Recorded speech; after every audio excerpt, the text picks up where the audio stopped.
কুমিরটা কিন্তু কুকুর খায় নাই। কুকুরটার কোনো হাত পা বাঁধা ছিল না। কুকুরটা পানির ভিতরে হামাগুড়ি খাচ্ছে।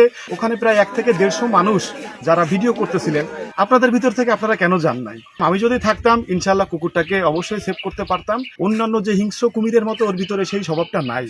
কিন্তু দুর্ভাগ্যবশত যেই ঘটনাটা ঘটেছে, ওই কুকুরটা অসুস্থ ছিল। ওই কুকুরটা 3-4 জনকে আঁচড় দিয়েছে। 2 জন দর্শনার্থী, বিদেশি দর্শনার্থী এবং আমাদের মাজারের যে দারোয়ান তাকে সহ 3 জনকে আঁচড় দিয়েছে। আঁচড় দেওয়ার ফলে ওই কুকুরটাকে যখন মানুষ তাড়া করেছে, কারণ একটা কুকুর যখন আক্রমণ করে কাউকে, তখন অনেক মানুষ থাকলে তারা তাড়া করলে কুকুরটা বাঁচার জন্য পানির কাছে চলে গেছে। পানির কাছে গেলে মাজারের দিঘির ঘাটে, ওটা হচ্ছে টাইলস বাঁধানো ঘাট, ওখানে ও পা পিছলে পানিতে পড়ে যায়।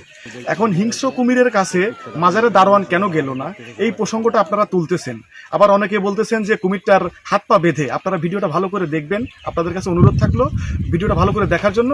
কুকুরটার কোনো হাত পা বাঁধা ছিল না। কুকুরটা পানির ভিতরে হামাগুড়ি খাচ্ছে। তারপরে হচ্ছে কুমির এসে ধরে নিয়ে গেছে। তা ওই সময় ডিমপাড়া কুমিরের কাছে মাজারের দারোয়ান যাওয়ার কোনো সাহস নাই। আমার একটা প্রশ্ন, ওখানে প্রায় 1 থেকে 150 মানুষ যারা ভিডিও করতেছিলেন, আপনাদের ভিতর থেকে আপনারা কেন যান নাই? স্বাভাবিক একটাই কারণ, হিংস্র কুমিরের কাছে আপনারা কিভাবে যাবেন? ঠিক তদ্রূপ একই কারণে মাজারের যে দারোয়ান সেও ওখানে যায়নি। আমি 5 তারিখ থেকে 9 তারিখ পর্যন্ত বাগেরহাটের বাইরে ছিলাম। আমি যদি থাকতাম ইনশাল্লাহ কুকুরটাকে অবশ্যই সেভ করতে পারতাম। কারণ আপনারা দেখেছেন আমি কুমিরের সাথে গোসল করি, কুমিরের মাথায় চুমু দিই।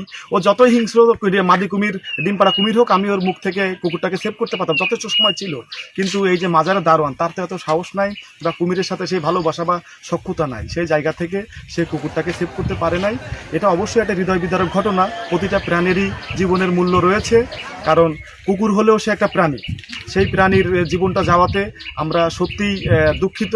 এবং আপনারা যারা সোশ্যাল মিডিয়াতে বিভিন্ন ধরনের বাজে ক্যাপশন দিয়ে ছাড়তেছেন যে মাজারেকে এখানে অনৈতিক কাজ হয় এবং ক্ষুধার্ত ছিল কুমিরটা কিন্তু কুকুর খায় নাই।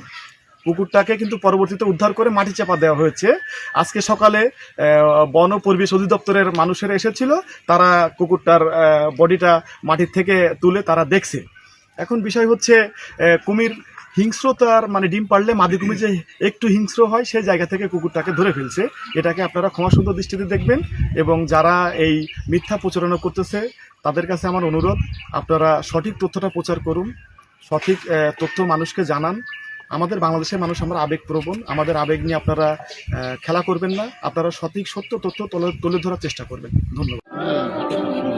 খাবার সেই সময় তো আমি দেখেছি না, কখনো কাউকে আক্রমণ করে তুমি করো কোনো রকম আমি থাকা অবস্থায় এখনো পর্যন্ত কাউকে আক্রমণ করে নাই বা কাউকে কোনো ক্ষতিও করে নাই। কিন্তু 8 তারিখ যে ঘটনাটা ঘটেছে, এটা সত্যি অনাকাঙ্ক্ষিত একটা অ্যাক্সিডেন্টের ঘটনা ঘটে গেছে। এবং এই কুমিরটা পানির নিচে লুকে আছে, পানির নিচে লুকানো ছিল। যদিও উপরে থাকতো তাহলেও হয়তো এই কুকুরটা হয়তো যেত না বা মানুষের কুকুরে উঠায় নিয়ে যেত। কিন্তু এমন একটা মুহূর্ত ছিল যে কুকুর অলরেডি তার শিকারকে কুমির তার শিকারকে ধরে ফেলেছে। সেই সময় তার সামনে কেউ যেতে না, সাহস পায় না। তবে তুমি থাকলে হয়তো চেষ্টা করো। ইনশাল্লাহ আমি থাকলে হয়তো আমি কুকুরটাকে সেভ করতে পারতাম। আচ্ছা, ঠিক আছে।